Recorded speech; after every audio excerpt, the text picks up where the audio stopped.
Assalamualaikum warahmatullahi wabarakatuh. My name is Lening Tias Bayanti. So today I will be translating this about what is a coronavirus. I will translate in Indonesian. So let's get started. For almost a decade, scientists chased the source of a deadly new virus through China's tallest mountains and most isolated caverns. They finally found it here, in the bats of Shitao Cave. The virus in question was a coronavirus that caused an epidemic of severe acute respiratory syndrome, or SARS, in 2003. Coronaviruses are a group of viruses covered in little protein spikes that look like a crown, or corona in Latin. There are hundreds of known coronaviruses. 7 of them infect humans and can cause disease. The coronavirus SARS-CoV causes SARS, MERS-CoV causes MERS, and SARS-CoV-2 causes the disease COVID-19. Of the 7 human coronaviruses, 4 cause colds, mild, highly contagious infections of the nose and throat. So menit awal dari menit 00 sampai menit ke 1 itu menjelaskan tentang bagian pengenalan virus corona dan jenis-jenisnya. Bagian ini menceritakan latar belakang penemuan asal-usul virus SARS di gua kelelawar di Cina. Dijelaskan juga bahwa nama corona diambil dari bentuk proteinnya yang mirip mahkota. Dari ratusan jenis virus corona, ada 7 jenis yang menyerang manusia. Beberapa hanya menyebabkan flu biasa, sementara yang lain seperti SARS dan MERS itu menyebabkan penyakit paru-paru yang parah. 2 infect the lungs and cause much more severe illnesses. The 7th, which causes COVID-19, has features of each. It spreads easily, but can severely impact the lungs. When an infected person coughs, droplets containing the virus spray out. The virus can infect a new person when the droplets enter their nose or mouth. Coronaviruses transmit best in enclosed spaces where people are close together. Cold weather keeps their delicate casing from drying out, enabling the virus to survive for longer between hosts, while UV exposure from sunlight may damage it. These seasonal variations matter more for established viruses, but because no one is yet immune to a new virus, it has so many potential hosts that it doesn't need ideal conditions to spread. So, menit 1 sampai 104 sampai 152 menjelaskan tentang cara penyebaran dan karakteristik COVID-19. Menjelaskan tentang virus penyebab COVID-19 atau SARS-CoV-2 yang memiliki sifat gabungan, sangat mudah menular sekaligus bisa merusak paru-paru. Virus ini menyebar lewat droplet atau percikan batuk atau bersin dan bertahan lebih lama di ruang tertutup atau cuaca dingin. Karena ini adalah virus baru, belum ada manusia yang memiliki kekebalan alami, sehingga virus dapat menyebar dengan sangat cepat tanpa memedulikan kondisi cuaca yang ideal. In the body, the protein spikes embed in the host cells and fuse with them, enabling the virus to hijack the host cell's machinery to replicate its own genes. Coronaviruses store their genes on RNA. All viruses are either RNA viruses or DNA viruses. RNA viruses tend to be smaller, with fewer genes, meaning they infect many hosts and replicate quickly in those hosts. In general, RNA viruses don't have a proofreading mechanism, whereas DNA viruses do. So, when an RNA virus replicates, it's much more likely to have mistakes, called mutations. Many of these mutations are useless or even harmful, but some make the virus better suited for certain environments, like a new host species. Epidemics often occur when a virus jumps from animals to humans. This is true of the RNA viruses that cause the Ebola, Zika, and SARS epidemics, and the COVID-19 pandemic.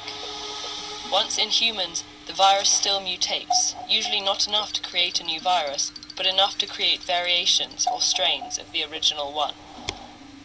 So, menit 152 sampai menit 306 itu menjelaskan cara kerja virus di tubuh dan proses mutasi virus RNA.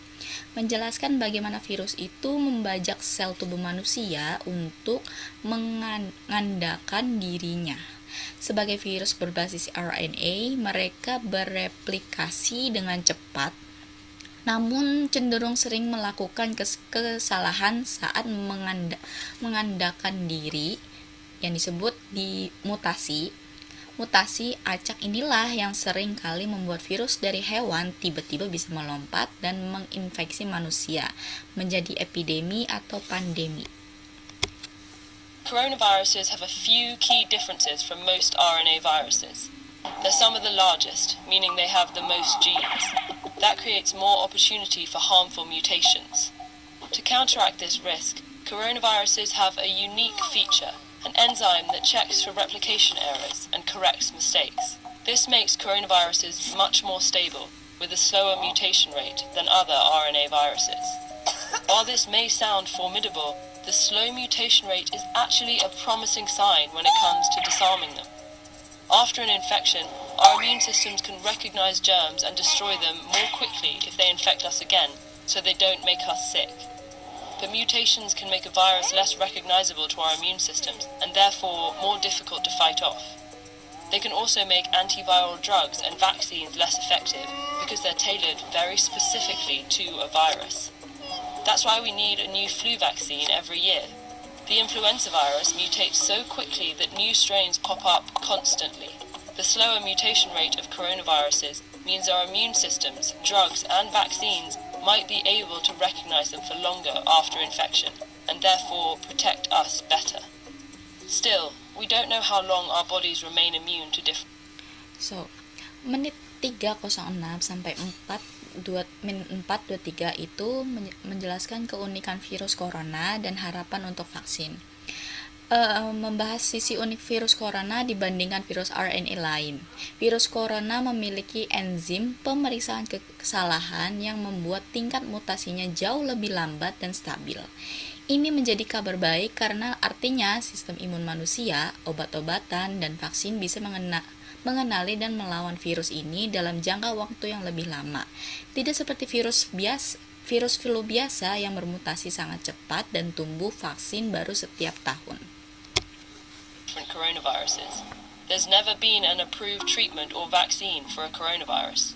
We haven't focused on treating the ones that cause colds, and though scientists began developing treatments for SARS and MERS, the epidemics ended before those treatments completed clinical trials.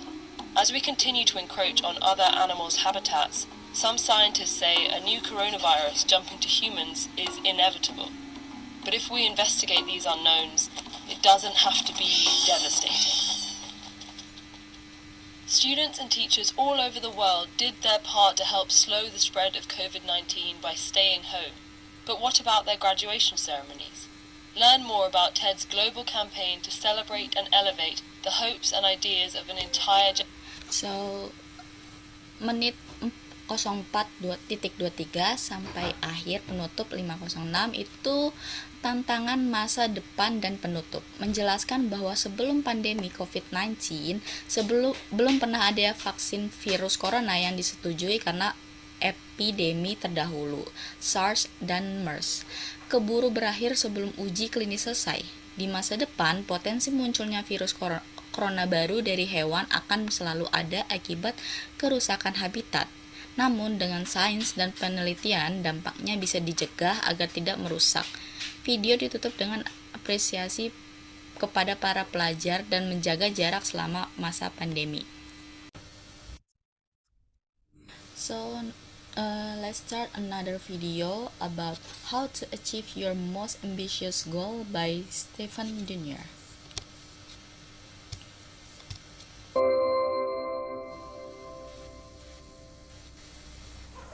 By a show of hands, how many of you believe you could replicate this image of Brad Pitt with just a pencil and piece of paper? Well, I'm going to show you how to do this. And in so doing, I'm going to give you the skill necessary to become a world-class artist. and it shouldn't take more than about 15 seconds. But before I do that, how many of you believe you could replicate this image of a solid gray square? Every one of us. And if you can make one gray square, you can make 2, 3, 9. Truth of the matter is, if you could make just one gray square, it'd be very difficult to argue that you couldn't make every gray square necessary to replicate the image in its entirety. And there you have it. I've just given you the skill necessary to become a world-class artist. Now, I know what you're thinking. That's not. So, di menit 00 detik 00 sampai menit 1:04, di sini dia menjelaskan itu di introduction-nya mengubah persepsi tentang bakat seni.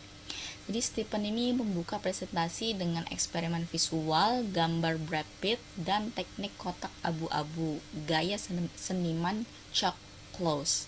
Ia menegaskan bahwa mencapai impian ambisius bukan karena faktor bakat magis, melainkan bagaimana cara kita mengubah pendekatan dalam menyelesaikan masalah.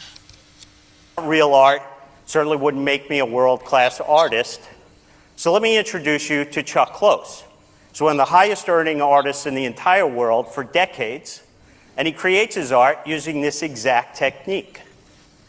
You see, what stands between us and achieving even our most ambitious dreams has far less to do with possessing some magical skill or talent, and far more to do with how we approach problems and make decisions to solve them. And because of the continuous and compounding nature of all those millions of decisions that we face on a regular basis, even a marginal improvement in our process can have a huge impact on our end results. And I'll prove this to you by taking a look at the career of Novak Djokovic. Back in 2004, when he first became a professional tennis player, he was ranked 680th in the world. It wasn't until the end of his third year that he jumped up to be ranked third in the world.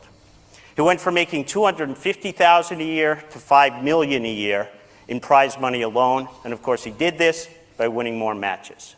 In 2011, he became the #1 ranked men's tennis player in the world, started earning an average of $14 million a year in prize money alone, and winning a dominating 90% of his matches. Now here's what's really interesting about all of these very impressive statistics. Novak doesn't control any of them. What he does control are all the tiny little decisions that he needs to make correctly along the way in order to move the probability in favor of him achieving these types of results. And we can quantify and track his progress in this area by taking a look at the percentage of points that he wins. Because in tennis, the typical point involves 1 to maybe 3 decisions. I like to refer to this as his decision success rate. So back when he was winning about 49% of the matches he was playing, he was winning about 49% of the points he played. So, di menit 1:04 sampai menit 3:06 di situ dia menjelaskan tentang kekuatan keputusan kecil dan analogi Novak Djokovic. Jadi dia menjelaskan bahwa perbaikan kecil yang konsisten pada proses harian akan membawa dampak masif pada hasil akhir. Stephen membuktikannya lewat statistik petenis Novak Djokovic, di mana perubahan margin kemenangan poin yang hanya naik dari 49% menjadi 55% bisa mengubah posisinya dari peringkat bawah menjadi pemain nomor 1 di dunia. Then to jump up, become #3 in the world, and actually earn $5 million a year for swinging a racket, he had to improve his decision success rate to just 52%.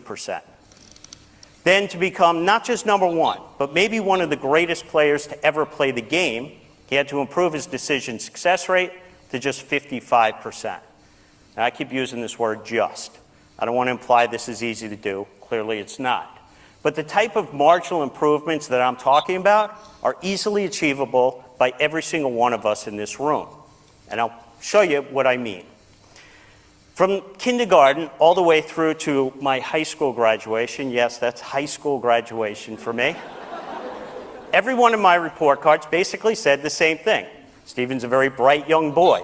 If only he would just settle down and focus. What they didn't realize was I wanted that even more than they wanted it for me. I just couldn't. And so from kindergarten straight through the second year of college, I was a really consistent C minus student. But then going into my junior year, I'd had enough. I thought, I want to make a change. I'm going to make a marginal adjustment. And I'm going to stop being a spectator in my decision-making and start becoming an active participant.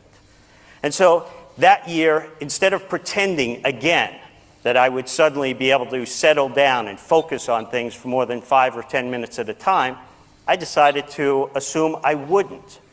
And so if I wanted to achieve the type of outcome that I desired, doing well in school, I was going to actually have to change my approach.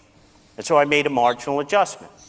If I would get an assignment, let's say read 5 chapters in a book, I wouldn't think of it as 5 chapters. I wouldn't even think of it as 1 chapter. I would break it down into these tasks that I could achieve that would require me to focus for just 5 or 10 minutes at a time.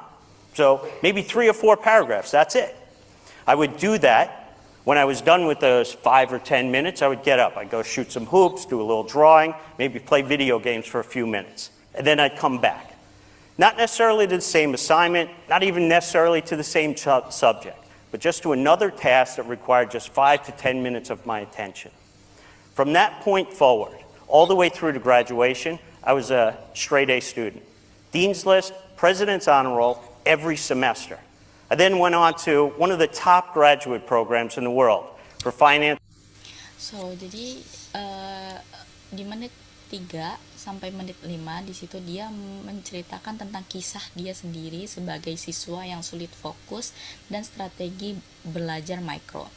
Di situ dia menjelaskan masa lalunya sebagai siswa yang punya nilai C yang mengidap gangguan fokus, tidak bisa fokus lebih dari 10 menit. Titik baliknya terjadi saat kuliah, di mana ia memecah tugas besar menjadi potongan tugas yang sangat kecil yang hanya butuh waktu 5-10 menit. Misalnya, hanya membaca beberapa paragraf lalu beristirahat. Hasilnya, ia sukses meraih nilai sempurna, yaitu nilai A. Same approach, same results. So then I graduate. I start my career and I'm thinking, this worked really well for me. You know, you take these big concepts, these complex ideas, these big assignments, you break them down to much more manageable tasks. And then along the way, you make a marginal improvement to the process, you nudge the odds of success in your favor. I'm going to try and do this in my career. So I did. I started out as an exotic derivatives trader at Credit Suisse. It then led me to be global head of currency option trading for Bank of America, global head of emerging markets for AIG International. It helped me deliver top-tier returns as a global macro hedge fund manager for 12 years and to become founder and CIO of 2 award-winning hedge funds. So it gets to 2001, and I'm thinking, this whole idea, it worked really well in school. It's been serving me well as a professional. Why aren't I applying this in my personal life? Like to all those big, ambitious goals I have for myself.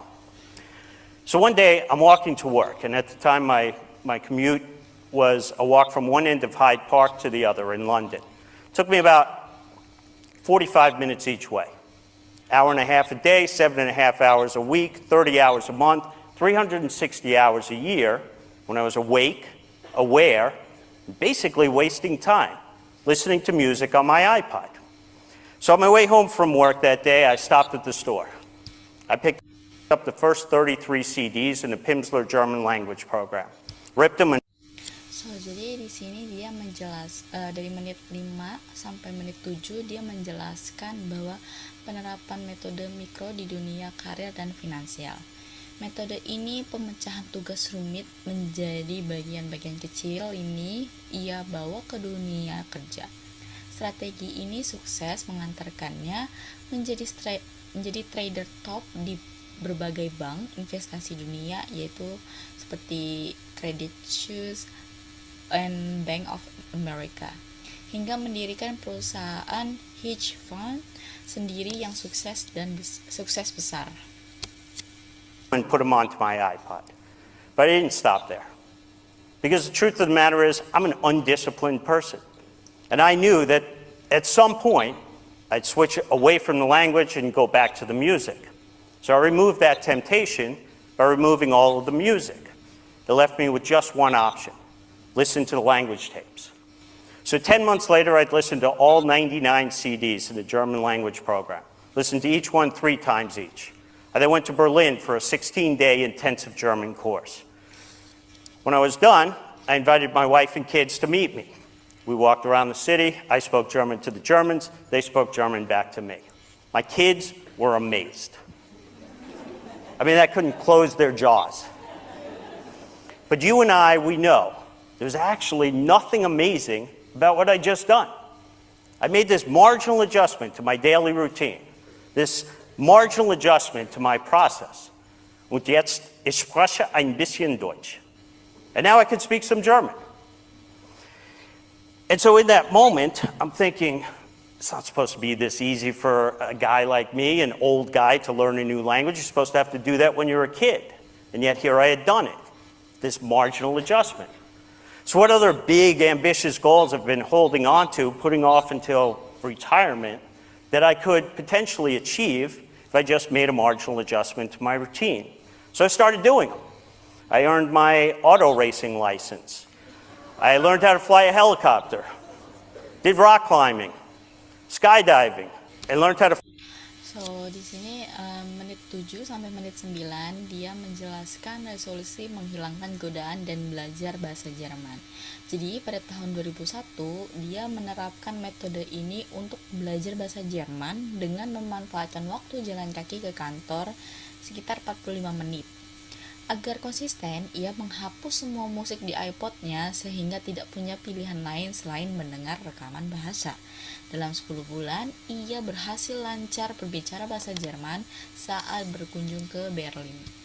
Fly planes aerobatically. Well, if you're like me, back in 2007, you might have the same goal I had. I was just moving back from London. I was about 25 pounds overweight and out of shape, and I wanted to rectify that. So I could go the typical route. You know, I could write a check to a gym I'd never go to, or I could swear to myself that I will never again eat those foods that I love but are doing all the damage. And I knew that going that route rarely results in the outcome you desire. So I decided to become an active participant. And I thought about the habits and passions that I've developed over the course of my life, and I thought, can I make just a marginal adjustment to them so that they work in my favor as opposed to against me? And so I did. I've got this habit where I've been walking an hour and a half a day for the last 7 years. And I've got this passion for being in the outdoors. And so that year, I didn't actually set the New Year's resolution to lose 25 pounds. I set a resolution to hike all 33 trails in the front country of Santa Barbara's mountains. And I'd never been on a hike before in my life. But the truth of the matter is, it's not about the 33 trails. You have to break this big, ambitious goal down into these more manageable decisions, the types of decisions that need to be made correctly along the way in order to improve the odds of achieving the type of outcome you desire. It's not about even one trail. It's about those tiny little decisions, you know, like when you're sitting at your desk, putting in just a little extra time at the end of a day, or you're lying on your couch and you're clicking through the channels on your remote control or scrolling through your Facebook feed, and in that moment, you make the decision to put it down. You go put on your hiking clothes. You go walk outside your front door and you shut it behind you. You walk to your car, you get in your car and you drive to the trailhead.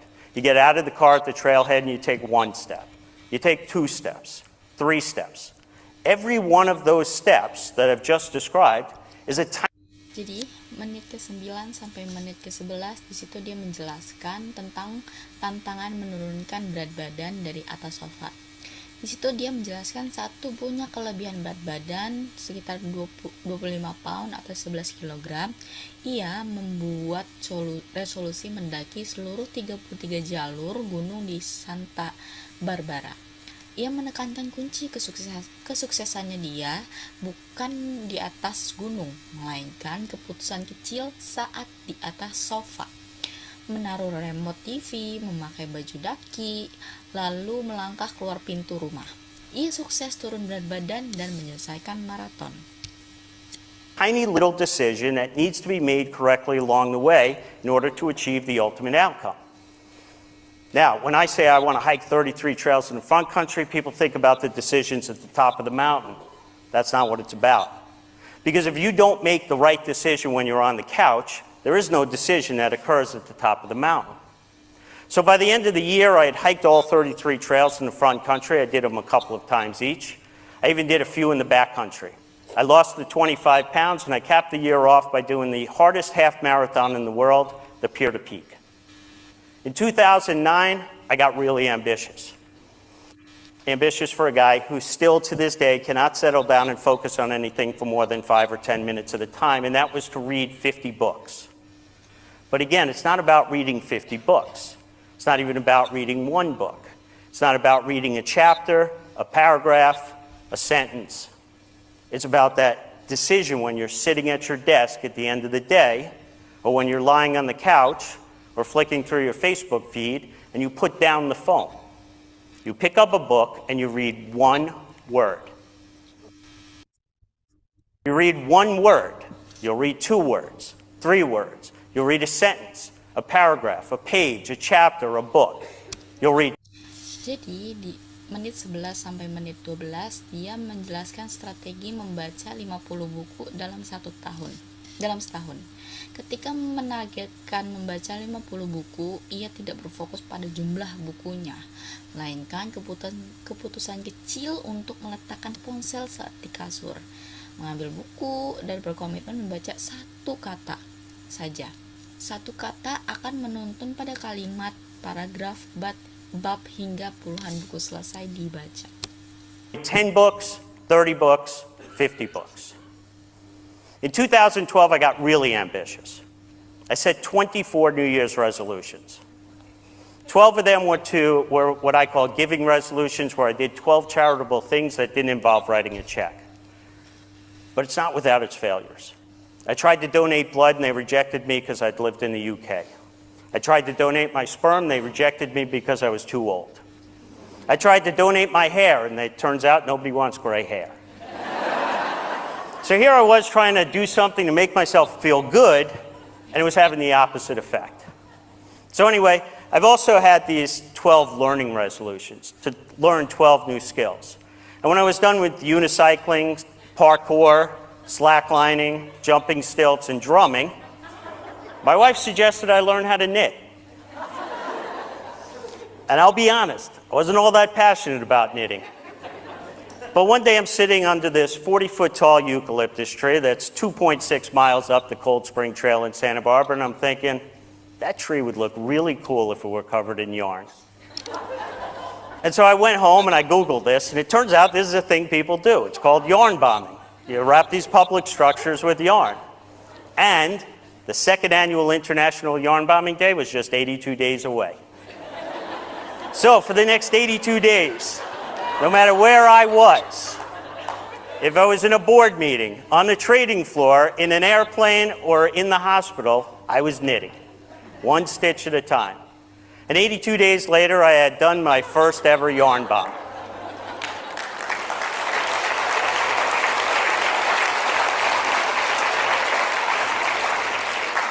And the response to it blew me away. So I kept going with bigger, more ambitious projects that required more engineering skills. And in 2014, I set the goal to wrap 6 massive boulders in Los Padres National Forest at the top of the mountains. But if I was going to pull this off, I'd need help. So at this point, I had a few thousand followers on social media as the Yarn Bomber. And I started getting packages, lots of packages. 388 contributors from 36 countries in all 50 states. In the end, I didn't wrap 1 massive boulder, I wrapped 18. Jadi di menit 12 sampai menit 15 dia menjelaskan kegagalan sosial dan awal mula aksi yarn bombing. Ia sempat gagal saat mencoba resolusi sosial seperti donor darah dan rambut. Atas saran istrinya, ia belajar merajut atau knitting.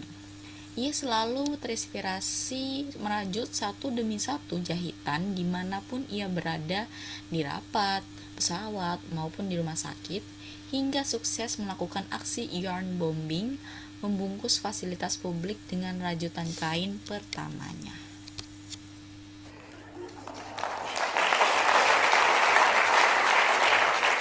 So I kept going with bigger, more ambitious projects that would require me to work with new materials like fiberglass and wood and metals, which culminates in a project that is currently at TMC here in Tucson, where I wrap the Children's Hospital. Along the way, I stopped knitting. I never really liked it. But I like crocheting. So I started making these 7-inch granny squares, because that's the standard granny square. And I thought along the way, why am I stopping at 7 inches? I need big stuff. So I started making bigger granny squares. And one day I come home from a business trip and I've got this really large granny. And I went to the website of Guinness. I was curious, what's the world's largest granny square? And it turns out there's no category for it. So I applied. And they rejected me. So I appealed. And they rejected me. I appealed again, and they said, fine. If you make it 10 meters by 10 meters, we'll create a new category, and you will be a Guinness World Record holder. Nah, di menit 15 sampai menit 16 ini, ia menjelaskan memecahkan rekor dunia Guinness World Record. Di proyek rajutannya makin ekstrim hingga ia berniat memecahkan rekor dunia membuat rajutan renda Crockett Granny Square terbesar. Meski sempat ditolak berkali-kali oleh pihak Guinness-nya, ia terus berjuang selama 2 tahun, 7 bulan, dan 17 hari hingga rajutannya mencapai ukuran 10 kali 10 meter dan resmi memecahkan rekor dunia. So, for the next 2 years, 7 months, 17 days, 1 stitch at a time, I finally reached more than 500,000 stitches, incorporated more than 30 miles of yarn, and I am now the official Guinness World Record holder for the largest crocheted granny square.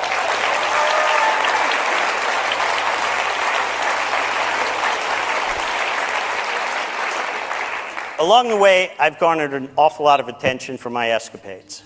I've been featured in Newsweek magazine, Art News, which is kind of the Bible for artists. But what I want you to realize when you hear these things, I'm still that C- student.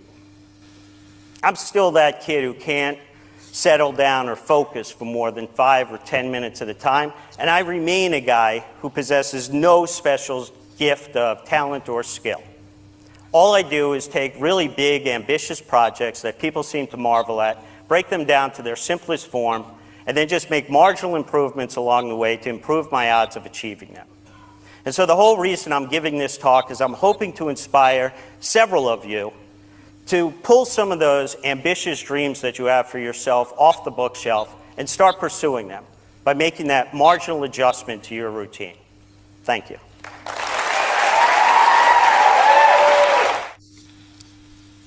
Ya, di menit penutupan ini, menit 16 sampai akhir 17, yaitu penutup dan ajakan mengejar impian. Jadi di sini Stephen mengatakan menutup presentasinya dengan mengingatkan kembali bahwa ia tidak punya bakat khusus dan masih tetap anak yang sulit fokus.